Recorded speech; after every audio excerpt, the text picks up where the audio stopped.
"Get in, or you'll freeze out here," Malcolm said, leaning over to push open the passenger door of his pickup, the engine humming softly beneath the rain.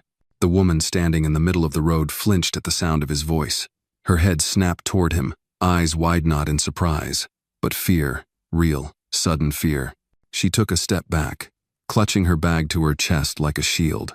Malcolm kept his hands on the steering wheel, palms open. His voice stayed low, steady, like he was talking to a spooked horse.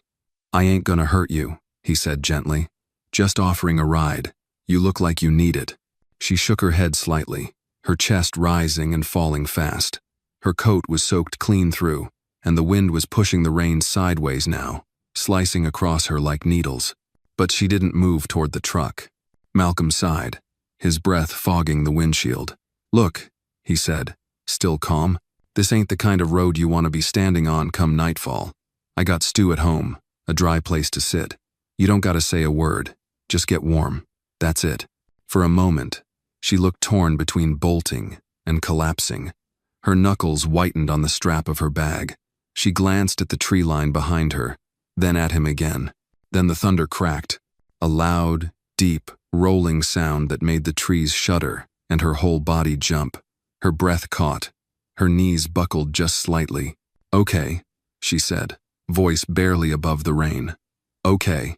She moved slowly, cautiously, eyes still locked on him as she climbed into the truck. She shut the door with a soft thunk and curled into herself, her whole body tense. "I'm Malcolm," he said after a beat, keeping his voice soft. "You don't have to tell me yours unless you want to." She didn't answer right away.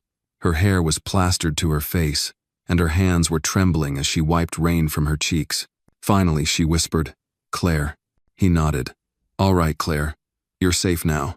The truck rumbled forward, its headlights slicing through the gray dusk. They rode in silence, the windshield wipers squeaking in rhythm, the rain only getting harder. "I got a place just up the road," Malcolm said. "Walker Farm. Not fancy, but there's dry towels and food. My mama's there, too, so you'll know I ain't the only soul under that roof." Claire gave the smallest nod, but she didn't look at him. He could feel the weight of her silence, could practically hear the questions spinning in her head. Who was this man? Why had he stopped? What would he want in return? But Malcolm didn't press. They turned off the main road, onto a gravel drive flanked by bare pecan trees. At the top of a slight hill stood a weathered farmhouse with a wraparound porch and a light glowing from the kitchen window. He pulled beside the barn and pointed toward the small cabin out back. "You'll stay there. Got heat. Bathroom works. I'll bring you some blankets and food." Claire finally turned to him, and her voice cracked when she asked, "Why are you doing this?" He looked out the windshield at the falling night. "Because you looked like you needed someone to stop, that's all." A long pause. Then she reached for the door and stepped out into the mud. That night, Malcolm brought a tray with hot beef stew, cornbread, and sweet tea to the guest cabin. She opened the door without a word, took it, and nodded once. Her eyes were still guarded, but no longer frantic. Later, back in the main house, Malcolm checked on his mother. Ruth lay in her bed, one hand resting on the edge of her quilt. "She still out there?" she rasped. "Yeah," he said. "She's in the guest cabin." Ruth was quiet for a moment, then blinked slowly. "Good." In the small cabin, Claire sat with the warm bowl in her lap, steam curling around her face. She stared at the wall, her thoughts 1,000 miles away. But when she closed her eyes, she didn't see the rain anymore. She saw a stranger's fascinot threatening, just steady and a truck that had stopped when no one else would. It wasn't trust. Not yet. But it was something. And in her world, that was rare. If you believe that even the smallest kindness can change a life, give this moment a like. And tell us, where are you watching from? You might be surprised who else is sharing this story with you tonight. The smell of rain-soaked earth lingered in the air the next morning, as Claire awoke to faint sunlight leaking through the thin curtains of the guest cabin. For a long moment, she lay still, curled beneath the warm quilt Malcolm had left folded at the foot of the bed. The stew bowl from last night sat empty on the nightstand. Her fingers brushed the rim of the tray, still warm with memory. She wasn't used to waking somewhere safe. Her shoes, placed neatly by the door, had dried overnight. Her bag still zipped tight and tucked under the bed remained untouched. That small fact settled something tight in her chest. At the main house, Malcolm stood by the stove, flipping bacon in a cast-iron skillet. The scent of black coffee, hickory smoke, and grease filled the kitchen, mixing with the faint sound of his mother's soft humming from her room down the hall. He moved without noise, his hands practiced. It was Saturday chores would wait until after breakfast. At 8 sharp, he tapped lightly on the cabin door and stepped back. Claire opened it a crack. Her hair was damp from the shower, face bare, eyes cautious but clearer. "I made breakfast," he said. "You don't have to eat with us, but you're welcome." She hesitated. "Us?" "My mama, Ruth. She don't say much these days, but she appreciates company." Claire glanced over his shoulder toward the house, then back at him. She wasn't used to being invited. Not without suspicion, not without strings. Still, she nodded. "I'll come." Inside, the kitchen was warm with morning light and something gentler, a kind of rooted calm that settled in the old floorboards. Ruth sat in a high-backed chair beside the window, a wool shawl draped over her shoulders. Her gray hair was neatly braided down her back, and her eyes, though dulled by the stroke, sparked with a flicker of recognition as Claire stepped in. "She's real pretty," Ruth murmured, her voice soft and uneven. Malcolm smiled faintly. "Mama, this is Claire. She's gonna sit with us this morning." Claire walked slowly toward the table, unsure where to place herself. She sat at the far end, careful not to impose. Breakfast passed mostly in silence, save for the occasional clink of a fork or the slow murmur of Ruth's humming. Claire ate quietly but gratefully scrambled eggs, grits, buttered toast, and thick bacon crisped just right. "You cook like someone raised by a southern grandma," she said without thinking. Malcolm shrugged. "She taught me well. My daddy passed young. Was just us." Claire nodded. "Mine left. Never came back." They didn't speak after that, but something shifted, softened between them. After breakfast, Claire stood to help with dishes, but Malcolm waved her off. "You're not staff," he said. "You're a guest." "I can still contribute," she replied, not unkindly. "It's been a while since I felt useful." He hesitated, then handed her a towel. "Then you dry. I'll wash." They moved around the small kitchen like people relearning a dance, familiar in silence. She asked about the farm. He told her free-range chickens, a few head of cattle, peach trees that hadn't borne fruit in 2 seasons, a busted tractor he kept fixing because he couldn't afford a new one. Outside, the sun broke through in slanted beams, drying the muddy ground in golden streaks. Malcolm opened the back door and motioned her toward the yard. "You feel up to meeting the girls?" Claire blinked. "Girls?" He nodded toward the coop. "The hens. I named them after jazz singers. Ella's the loud one. Billy's always broody." A smile tugged at her lips, the first real one since she'd arrived. "Lead the way." The air was fresh and sharp as they stepped out. The chickens clucked in greeting, pecking around the coop like queens of their domain. Claire knelt beside the fence, watching them. "They're peaceful," she said. "More than some people I know," Malcolm muttered. She looked over her shoulder at him. "Do you always take in strays?" He paused. "Just the ones who look like they've forgotten they're worth saving." Claire didn't respond, but the words lingered. Later that afternoon, while Malcolm repaired a section of fencing, Claire sat on the porch with Ruth. She offered to massage the old woman's hands, surprised when Ruth nodded almost immediately. Her fingers were trained, precise gentle pressure along the stiff joints, rhythmic kneading up the forearms. Ruth's eyes fluttered closed. "You used to do this?" Malcolm asked from the doorway, arms crossed. "Physical therapy, mostly elderly care, stroke recovery. She's been stiff for months. You're the first she's let touch her like that. I think she's lonely. Lonelier than even she knows." "So are you," he said softly. Claire's hands stilled for a moment, then resumed. "You don't know me. I know what people look like when they stop believing in soft landings." She swallowed hard. As the sky dimmed toward dusk, Claire stood to return to the cabin. "Thanks for letting me stay." Malcolm held the door open. "You can stay longer. No strings." She looked at him, unsure whether to trust the offer. But behind him, Ruth lifted a Hanslow, shaky, but deliberate hand waved. Claire's breath caught. She waved back, and for the first time in weeks, She didn't feel like a ghost. That night, as she lay beneath the quilt, the rain started again soft, steady, like a memory falling back into place. She pressed her hand to her chest, over the place that had gone cold long ago. It didn't feel so empty now. The next morning brought a gray stillness to the farm. Fog hung low over the fields like a thin blanket, and the dew clung to every blade of grass. Claire stepped out of the cabin, wrapped in one of Ruth's old cardigans, the sleeves too long for her arms. Her boots made soft prints in the damp earth as she walked toward the main house. Inside, she found Malcolm at the dining table, sorting through a worn stack of bills. His brow was furrowed, a pencil between his teeth. He looked up as she entered, the frown melting instantly. "Morning," he said, nodding toward the coffee pot. "It's fresh." Claire poured herself a mug. "Everything all right?" He hesitated, then folded the bills into a neat pile. "Just the usual dance with the electric company. I pay a little. They threatened to cut me off. I pay a little more." Claire didn't press. Instead, she sat across from him, sipping her coffee. Silence stretched between them, comfortable now, like a blanket they both pulled around their shoulders. "I can help," she said suddenly. "With the bills?" He chuckled softly. "Appreciate it, but I wouldn't feel right." "No," she said, "with your mother." Malcolm's eyes lifted. "I noticed she favors her left side," Claire continued. "She's got partial control of the right, but it's weakened. If you let me work with her an hour a day, we can rebuild some of her function, maybe even her speech." He blinked. "You do that?" She gave a small shrug. "I need to do something. I need to remember who I was before. Everything."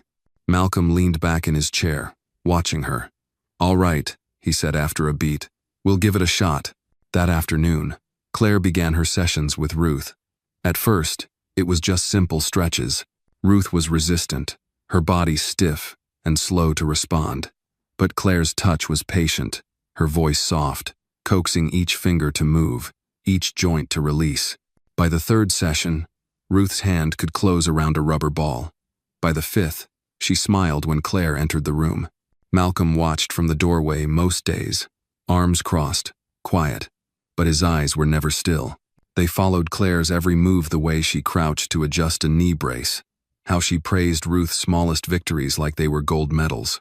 One morning, Claire brought music into the room, jazz soft, steady rhythms. Ruth's eyes lit up at the sound. "She likes Billie Holiday," Malcolm said, leaning against the doorframe. Claire smiled. "She's got taste." The days began to settle into a rhythm. Claire helped with chores in the morning, worked with Ruth in the afternoon, and in the evenings, she and Malcolm shared dinner, sometimes quiet, sometimes laughing, always easy. One Thursday night, as a storm rolled in, they sat together on the porch, listening to the low rumble of thunder. "Why'd you leave your job?" Malcolm asked quietly, eyes on the horizon. Claire hesitated. Her fingers curled tighter around her mug. "I didn't leave. I was forced out." He turned to look at her, but said nothing. "I was working at a private rehab clinic," she said slowly. "The patient was the son of a powerful man. He wasn't responding to treatment. I told the family the truth, politely, but honestly." She paused, her voice tightening. 2 weeks later, I was accused of misconduct. No evidence, just whispers. They said I was inappropriate. She looked down. The board didn't even question it. I was gone before I could defend myself. "Malcolm exhaled. You ever fight it?" I tried. But the system, when you're just a woman, and the accusation is enough to stain you, doesn't care about the truth. Silence fell between them. The thunder cracked again. "I'm sorry," he said. Claire glanced at him. "Don't be. I needed to fall apart. I didn't know it then, but now, maybe I do." He nodded. Sometimes the storm clears out what needed breaking. They sat in the hush that followed, the only sound the tapping of rain against the tin roof. Later that night, Claire couldn't sleep. She stood by the cabin window, watching lightning spider across the sky. Her chest felt tight-knot with fear, but something else, something she hadn't felt in a long time. Hope. The next morning, she found Malcolm in the barn, wrestling with a jammed feed machine. His shirt clung to his back with sweat, hands greasy and scratched. "Need help?" she called. He looked up and grinned. Got a PhD in mechanical engineering hiding under that therapist's badge? Try me. Together, they worked the bolts loose, her small hands reaching where his couldn't. At one point, he reached past her, their shoulders brushing, and they both froze. For a second, neither spoke. Then the machine rattled to life. Claire grined. "You owe me. I'll add it to your tab," he said, voice low. They didn't talk about the moment again, but it sat between them, now warm, unspoken, waiting. That evening, Ruth sat up straighter than she had in weeks. Claire helped her to the porch, bundling her in a blanket. "Sunset's beautiful," Ruth murmured. "It is," Claire agreed. Malcolm came out with a bowl of peach cobbler and 2 spoons. He handed one to Claire, then passed the bowl to his mother. She took it with a shaky smile. "Not bad for a girl with nowhere to go," he said, glancing sideways at Claire. She nudged him gently. "Not bad for a man who thinks chickens are jazz legends." They laughed. And for the first time, the porch didn't feel like a place to escape the rain. It felt like home. The air was crisp the next morning, carrying the scent of hay and wood smoke. Claire stepped into the barn with purpose, a leather-bound notebook tucked under her arm and a towel draped around her neck. She found Malcolm up on a ladder, fixing a bulb that had long since given up its ghost. "Morning," she said, looking up at him. He grunted in greeting, fiddling with the socket. "You're up early. I promised Ruth I'd try a new hand strength routine with her today. Thought I'd review the plan first." She opened the notebook, flipping through detailed sketches of muscle groups, target exercises, and notes on Ruth's progress. He climbed down, wiping his hands on a rag. "You always this meticulous?" Claire smiled, half proud, half sheepish. "Used to be part of my job to plan 2 weeks ahead, adjust on the fly, and justify every stretch with a medical reason." He looked at her, serious now. "You were good at it, weren't you?" "I was," she said quietly. Ruth was sitting upright in her recliner when Claire entered the living room. A soft instrumental track played from an old stereo, and sunlight filtered through gauzy curtains, giving the room a golden warmth. Claire knelt beside her, placing a soft foam ball in Ruth's hand. "All right, Miss Ruth," she said, her tone light but focused. "Let's show this little ball who's boss today." Ruth smirked, then slowly began to squeeze. It was the first day she didn't need a verbal cue. Claire's eyes shone. Malcolm stood in the doorway, unnoticed for a moment, watching the 2 women. His mother once, a proud, sharp-tongued matriarch reduced to quiet stérisoise, gritting her teeth now, trying to raise her right arm. Claire held her elbow, encouraging her, whispering praise with every centimeter of movement. That afternoon, while hauling buckets from the well, Malcolm turned to Claire, who was adjusting the gate hinge nearby. "Would you want to stay?" he asked. She paused, eyes narrowing slightly.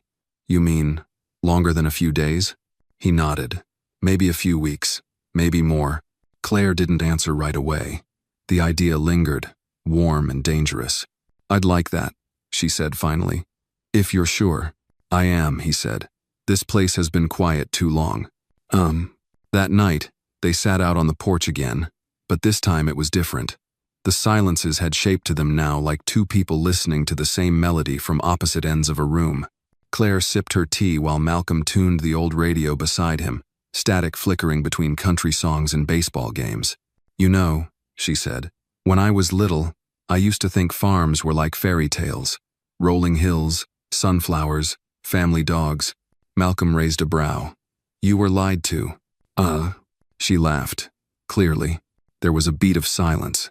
Then she said, almost absently, "I think I could fix that broken handrail on the side porch. It's bothering me." He looked at her, really looked, and smiled. "Be my guest." The following days passed in a rhythm both new and oddly familiar. Claire tended to Ruth, helped with feed runs, even repaired the creaky porch rail with the precision of a woman used to fixing things. In town, Malcolm introduced her to the local hardware clerk, to the grocer who always forgot to label the peaches, and to the mailman, who asked if she was the girl who wandered in from the storm. Claire merely smiled. Something like that, but behind the ease of smiles and small talk, something heavier brewed. One evening, while sorting old books in a storage shed, Claire stumbled upon a dusty metal box. Curiosity took hold. Inside, she found faded photographs Ruth in her youth. Malcolm in a football jersey, and a man she didn't recognize, sharply dressed, standing in front of the same farmhouse. His arm was slung casually around Ruth's shoulder, but there was a distance in her eyes. Claire heard footsteps behind her. "That's my father," Malcolm said. Claire turned, startled. He looked different. Malcolm's jaw tightened. "He left when I was 12, took the truck, the savings, and didn't even leave a note. Just disappeared." Claire gently closed the box. "I'm sorry." He nodded, his voice low. "It's just me and Mama now. Has been for a long time." That night, as Malcolm fixed a loose gutter under the stars, Claire wandered out with 2 glasses of cold sweet tea. "Your mother asked me to play her music again tomorrow," she said. Malcolm took the glass. "She doesn't ask people for things, not unless she trusts them." Claire hesitated, then said, "I think I trust you too." The words hung in the air. Malcolm met her eyes, something flickering behind his. "You know, I've spent a long time thinking nobody would ever choose to stay. People come here when they're lost. They leave when they find their way again." Claire looked down, her voice soft. "What if I'm still finding my way?" The wind stirred the trees. Somewhere inside, Ruth coughed. Malcolm stepped closer, his tone gentler than she'd ever heard. "Then stay as long as you need, and if you ever want to leave, I'll help you find the road out." Claire looked up at him, her heart unsteady. "What if I don't want to leave?" He didn't answer. But the way he looked at her then, like she was the first sunrise after a long drought, said everything. Neither of them moved. They didn't need to. The silence spoke for them, and for once, it was enough. The following week unfolded with a tenderness neither Claire nor Malcolm dared to name. Mornings began with the scent of fresh cornbread, and Ruth's slow, deliberate movements in the sunroom, her fingers curling more confidently around the foam ball, her voice cracking out 2-word sentences like "too tight" or "more tea." Claire became part of the household's rhythm, feeding chickens at dawn, heating compresses at noon, jotting medical notes in a spiral journal by lamplight. But one evening, as the sun dipped low and painted the barn in liquid amber, Claire stood at the kitchen window, frozen. A silver SUV pulled into the long gravel driveway. Her eyes narrowed. The plates were out of state, no dust on the tires, and the man who stepped out wore a pressed suit too clean for this side of Georgia. "Expecting anyone?" she asked Malcolm as he passed behind her, drying his hands on a dish rag. He glanced out, his brow furrowed. "Not at all." Claire's fingers tightened on the sink's edge.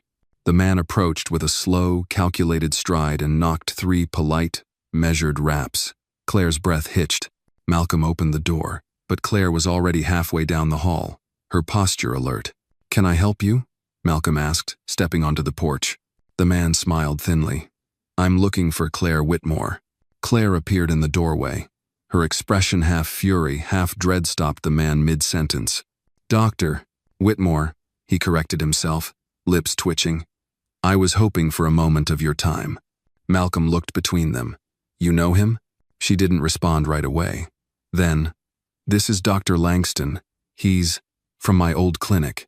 Langston's smile tightened. "I represent the board of physicians overseeing your review." Malcolm stepped forward. "This isn't the place." But Claire raised a hand. "It's all right. Let him speak." Langston pulled a crisp envelope from his jacket and handed it to her. "The review is closed. Charges were dropped. There will be no permanent mark on your record." The patient's family withdrew their complaint. Claire blinked. "Why are you here then?" "I came because the board recommended reinstatement. But I also came because I wanted to see for myself why someone with your reputation vanished into the rural South." Malcolm bristled. "That's none of your business." Claire opened the letter. Her eyes scanned the page, but the words blurred with memory. The mother screaming in the ER, the flatline tone, the unbearable silence afterward. Langston stepped back, his voice softening. "You were one of the best. Come back, Claire. The hospital wants you. You have a second chance." With that, he turned and walked away. They stood in silence as the SUV disappeared down the dirt road. Claire's fingers crushed the envelope. Later, on the porch, she sat beside Malcolm, silent for a long while. The sun had slipped below the hills, leaving only the whisper of crickets and the creak of the swing. "I made a mistake," she said finally. "A patient coded. I made a call. It was the wrong one. Malcolm said nothing. I tried to fix it, but the family blamed me. So did the board. So did I. She looked at him then. I ran. He nodded slowly. Now you have a choice. She exhaled sharply. That's what scares me. I thought running would erase it, but it followed me here. No, Malcolm said, his voice low. It didn't follow you. You brought it, and now you can face it. Claire stared into the dark horizon. And leave this? You wouldn't be leaving, he said. You'd just be seeing where this leads. A pause. Then, from the shadows, Ruth's voice croaked out, startling them both. Don't waste a second chance. Claire turned. Ruth sat in her wheelchair behind the screen door, eyes watery but sharp. The next morning, Claire rose early. The smell of fresh biscuits hung in the air. Ruth's favorite gospel tune played faintly from the record player. Malcolm stood at the sink, scrubbing mugs. Claire walked in, her backpack slung over one shoulder. He turned. You heading somewhere? She hesitated. Just the clinic in town. I need to see something for myself. He didn't stop her, just nodded. Downtown, the small medical center sat like a stone relic, familiar and foreign. Claire stepped inside. The receptionist looked up and froze. Claire? Hi, Dana, she said softly. Dana stared a moment longer, then smiled. You came back. I'm not sure for how long. The administrator's office smelled of lemon cleaner and old papers. Claire sat across from a man in a blue vest who didn't bother hiding his surprise. I heard, he said. Langston called. I'm not here for that, Claire said. Not yet. I just wanted to ask if I could observe, volunteer, help where needed, just to remember who I used to be. He studied her. You've got 3 open shifts in triage. You want one? She nodded. I'll be back tomorrow. That evening, she returned to the farm with dirt on her shoes and tiredness in her bones, but a weight had lifted. She found Malcolm fixing a fence post, his hands caked in mud. How was the clinic? He asked without looking up. I saw a girl with a broken wrist. She cried like the world was ending. I wrapped it, made a joke, and she laughed. He looked at her now. She laughed, Claire repeated, softer. Malcolm gave a crooked smile. Sounds like the beginning of something. She shrugged. Or maybe just a reminder. That night, as they ate dinner, Ruth suddenly reached across the table and patted Claire's hand. Welcome home, she rasped. Claire's eyes shimmered. Maybe, just maybe, home wasn't a place you ran to or from. Maybe it was the space between healing and hope. The place where second chances didn't feel like judgments, but like gifts. And maybe, just maybe, this was hers. The sky over the farm stretched wide and golden as autumn crept in, quietly burning the edges of the cottonwood trees with orange and amber. Claire had now been volunteering at the local clinic for almost a month, and though her presence there stirred whispers and sidelong glances at first, she was beginning to hear her name spoken with gratitude rather than caution. But it was in the quiet, familiar routines of the farm where her healing truly lived, in the soft clink of dishes while Malcolm washed them beside her, in Ruth's gruff, one-word encouragements as she squeezed the therapy ball with more strength than ever, in the long evenings sitting on the porch swing listening to frogs echo across the fields. One afternoon, after driving Ruth to a follow-up at the nearby neurologist's office, Claire returned home to find a pickup truck parked under the oak tree by the barn. She didn't recognize it. The windows were tinted. Malcolm was crouched by the shed, hammering something into place. He looked up, squinted toward the truck, and stood. Claire followed his gaze. The driver's door opened, and a tall, heavy-set man stepped out. He wore an old sheriff's badge on his belt, and the kind of arrogance that didn't need a uniform to carry weight. Claire froze. Malcolm didn't. Afternoon, Pete, he said, his tone civil but cool. Pete Remmer, the county sheriff. And not a friend. Claire instinctively stepped closer to Malcolm, not out of fear, but readiness. The last time she saw that badge was during a rough moment at the clinic, a time when Pete had come to question a black teenager who'd been wrongfully accused of stealing medication. Malcolm had been there that day too. She hadn't forgotten the heat in his voice. Pete spit to the side, glanced at Claire. Didn't expect to see you still around, Doc. I live here now, she said evenly. Right, he smirked. Just came to pass along some news.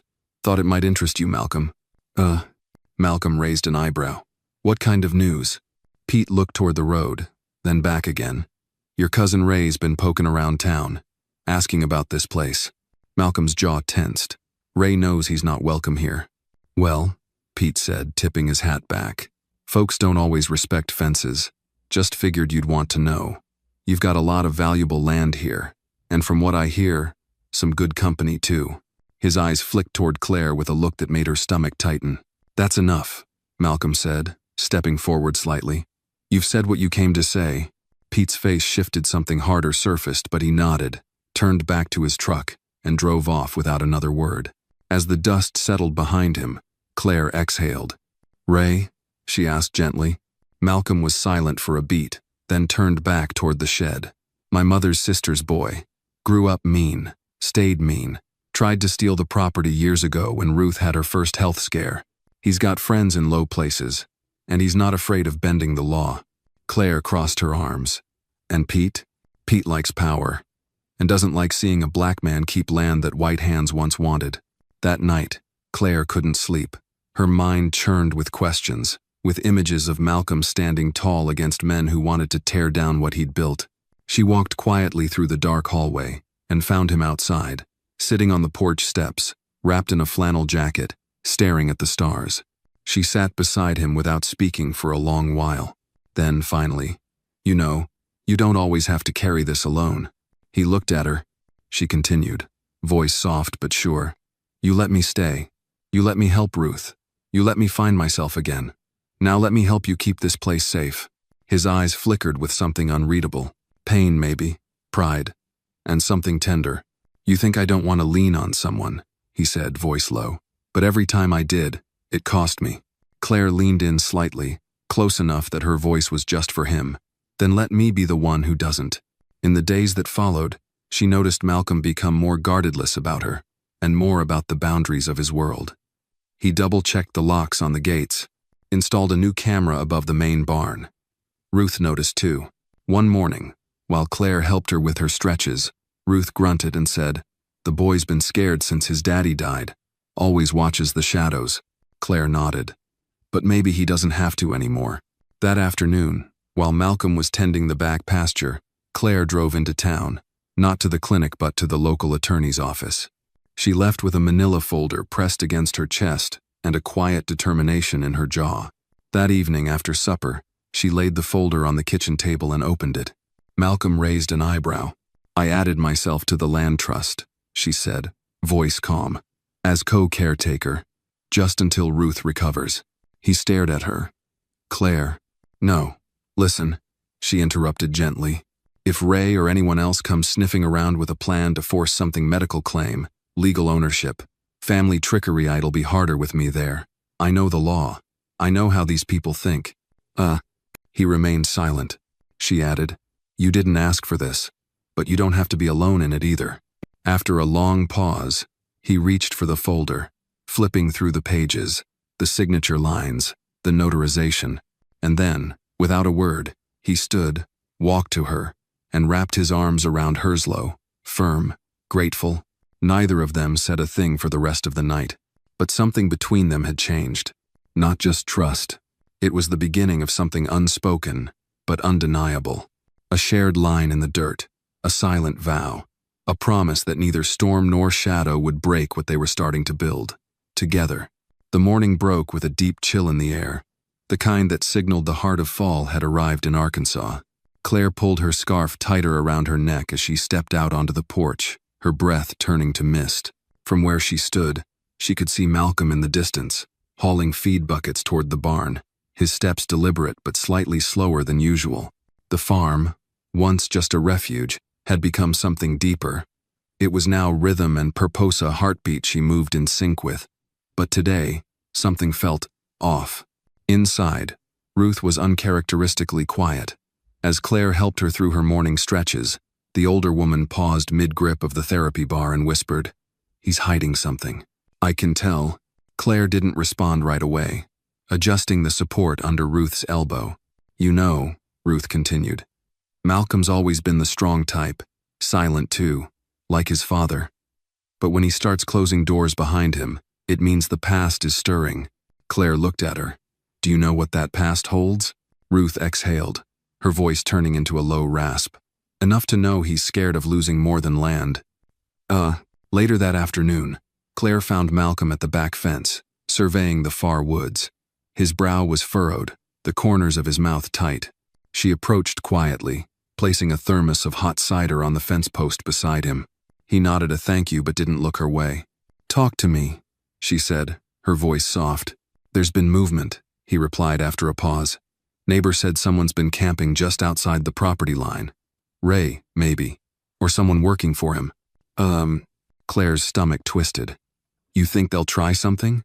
"They always try something," he muttered, then finally turned to face her. "But I won't let them take what's left of my family." "Malcolm," she reached out, her fingers brushing his jacket sleeve. "We're not waiting for them to act first, are we?" He hesitated. "I've been looking into legal reinforcements. Boundary reinforcements, too." Claire's eyes narrowed. "You mean traps?" "No," he said firmly. "Nothing like that. But motion sensors, floodlights, maybe a few quiet friends from back in the army who owe me favors." Her heart tightened. "You shouldn't have to go to war to keep your home." "I'm not going to war," he said, gaze steady. "I'm protecting what's mine." The silence between them stretched, broken only by the rustle of dry leaves. Then Claire stepped closer. "Let me help. I mean really help. Not just paperwork. I want to be part of this." Malcolm not watching from the porch. He looked down at her, the tension in his shoulders beginning to ease. "You already are." That night, as the sun dipped low, painting the sky in bruised purples and burnt gold, Claire stood in the old hayloft with Malcolm, helping him install a small camera that overlooked the rear pasture. "This place means more to you than just land," she said as she held the ladder steady. He looked down at her. "It's memory. It's sacrifice. My father worked 2 jobs to buy every acre. My mother nearly lost her life giving birth to me in that house. Every beam, every stone, is someone's struggle." Claire felt the weight of that in her chest. And then, with a breath, she said the thing she'd been holding in. "I know what it's like, to lose everything and not be able to stop it." Malcolm paused, halfway through screwing in the mount. She continued. "My brother was sick. Early onset ALS. I was fresh out of med school, ready to change the world. I threw everything at trying to help him research, experimental programs, you name it. But I couldn't save him." Malcolm came down the ladder slowly, quietly. "He was the only family I had left," she said, her voice catching. "After he died, I shut down, gave up the clinic. That's how I ended up wandering in the rain that night you found me." He stepped closer, gently touching her arm. "You weren't lost. You were just between." Claire looked up at him, eyes glossy. "And you pulled me back." They stood in silence for a long moment, wrapped in dusk and unspoken understanding. But just as they turned to go, the farm dogs erupted in furious barking near the west end of the property. Malcolm moved first, motioning for Claire to stay close as he grabbed his flashlight from the barn wall. They reached the tree line in minutes. The dogs circled something a pile of broken branches and tire tracks. Malcolm scanned the ground, jaw clenched. "Someone's been here." Claire knelt beside the disturbed soil. "Looks fresh. Maybe within the hour." Malcolm stood still, calculating.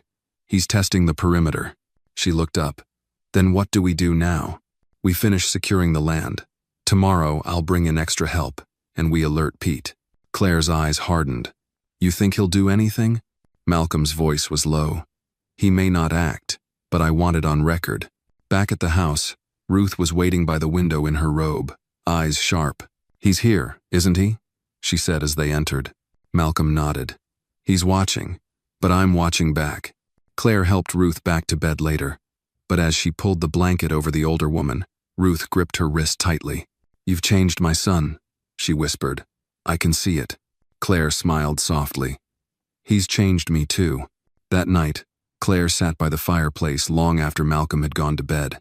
The flame danced low, casting flickers of gold against the dark wood walls. She held a photo she'd found in Ruth's old keepsake box Malcolm as a boy, grinning beside a younger Ruth, both in overalls, dirt-streaked and beaming. This was more than a farm. It was legacy. And now, it was hers to help defend. Outside, in the distance, the wind stirred through the trees, carrying with it the faintest sound of tires crunching gravel. Claire stood, She was ready. The sun hadn't yet risen when Malcolm stirred awake, the faint hum of the security alarm echoing in the stillness. He swung his legs over the edge of the bed and reached for the rifle he kept locked behind the dresser. The alarm had triggered on the western boundary, the same area they'd found disturbed just hours earlier. As he made his way downstairs, he wasn't surprised to find Claire already in the kitchen, fully dressed, sipping from a mug. "I heard it too," she said quietly, setting the cup down. "Westfield?" He nodded. "Camera caught movement. Probably nothing, but I'm not taking chances." Claire grabbed her coat. "I'm coming with you." "No," Malcolm said quickly, placing a hand on her shoulder. "Let me handle this." "You promised we were in this together," she said, eyes firm. "I'm not letting you go out there alone." The argument died on his lips. He saw it in her gaze, a resolve, not recklessness. By the time they reached the west fence, dawn had barely touched the horizon. Malcolm scanned the area with his flashlight, sweeping over tall grass, old fence posts, and finally, footprints. Heavy ones, leading straight to the cattle shed. He raised a hand for Claire to stay back, then slowly approached the open structure. The doors were ajar. Inside, hay was scattered. A few tools were overturned, but there was no one. Then he saw a message carved roughly into the wood beam. "Last warning." Malcolm's jaw clenched. He stepped back and turned toward Claire. "Ray's not just watching, he's getting bolder." She frowned. "So what now?" "We call the sheriff, and we reinforce everything." But when Sheriff Greeley finally arrived, an aging man with a limp and a reputation for siding with whoever paid the most, this reaction was tepid at best. "You sure it's not just kids?" the sheriff mumbled, squinting at the carved threat. "Kids don't leave threats at the same spot twice in a week," Malcolm said through gritted teeth. "You know who's behind this." Greeley sighed. "Look, Malcolm, without proof, there's not much I can do. Ray's got a lot of pull in town. You're gonna need more than a footprint and a hunch." Claire stepped forward, her voice sharp. "And when that warning turns into a fire? Or worse?" The sheriff looked away. "I'll make a note of it." After he left, the weight of powerlessness settled over them like wet wool. Malcolm paced outside, fury simmering beneath his skin. Claire stood nearby, arms crossed, watching him. "You ever feel like the law is just another weapon in the wrong hands?" he asked. "All the time," she replied. That night, the three of them sat around the dining table in silence. Ruth, after a long pause, spoke up. "There's something I need to show you." She gestured toward the hallway. Malcolm helped her to the bookshelf in the study, where she pressed a hand against the side panel. With a faint click, the false back opened to reveal a hidden compartment. Inside was a dusty file box, labeled in faded ink, Property 1971. "I didn't think it mattered anymore," Ruth said softly, "but maybe it does now." Inside the box were old deeds, maps, and letters, some handwritten, others typed on aging paper. Among them was a notarized letter from Malcolm's grandfather, detailing a private loan Ray's father had defaulted on during a drought year. It had forced the original Granger family to sell off part of the land. Ray's father had tried to contest the sale, but failed in court. Claire's eyes widened as she read, "Malcolm, this proves your family didn't just buy the land, they saved it from foreclosure. Ray's been trying to reclaim what his father lost." And F. Malcolm stared at the document, 100 memories colliding in his head. "All this time, he's been playing victim," Claire nodded, "and trying to rewrite history with intimidation." The next morning, Malcolm drove into town with Claire at his side, the box of documents on the seat between them. They headed straight to the office of Anna McCullough, a local lawyer known for going toe-to-toe with the powerful. Anna examined the documents with growing interest. "These are solid. This changes everything. If Ray makes one more move, we can hit him with a harassment suit and take it public." "But that's not enough," Malcolm said. "He needs to be exposed, not just for me, for every neighbor he's ever pushed around." Anna smiled slightly. "Then let's give the town something they can't ignore." Within days, a town meeting was scheduled. Word spread fast, mostly thanks to Ruth's old friends at the church and Claire's subtle, persistent conversations with townsfolk at the market. That Friday evening, the community hall buzzed with whispers. Ray sat near the back, arms folded, jaw tight. Claire sat beside Malcolm in the front row, the box of papers on the table. Anna took the podium, and laid out the story quiet, but powerful. The debt, the legal transfer, the history rewritten by intimidation. She passed out copies of the deeds, read excerpts aloud, and finally projected an image of the carved, last warning message. Silence fell over the room. Then Ruth, in her wheelchair, rolled forward, speaking into the microphone with the quiet authority of a matriarch. Justice isn't about who shouts the loudest. It's about truth that's been buried too long. No one applauded, but no one argued either. Ray stood and walked out, his boots echoing against the floor. The sheriff followed moments later, his face unreadable. Malcolm turned to Claire, breath caught in his throat. "We did it." Claire smiled. "Number, you did it. I just stood beside you." Malcolm took her hand, his voice low. "You stood beside me when no one else would. I don't think I could ever forget that." She leaned her head against his shoulder, the tension of weeks finally lifting. Outside the hall, the first stars appeared above the quiet fields. Back at the farm, Ruth fell asleep by the fire, a smile tugging at her lips. And on the porch, Claire looked at the man beside her, heart open, fears finally quiet. "You know," she said, "I came here lost. I never expected to find home again." Malcolm looked out across the land his father died protecting. "Then maybe we both saved something." The night deepened, and the world, for once, felt still.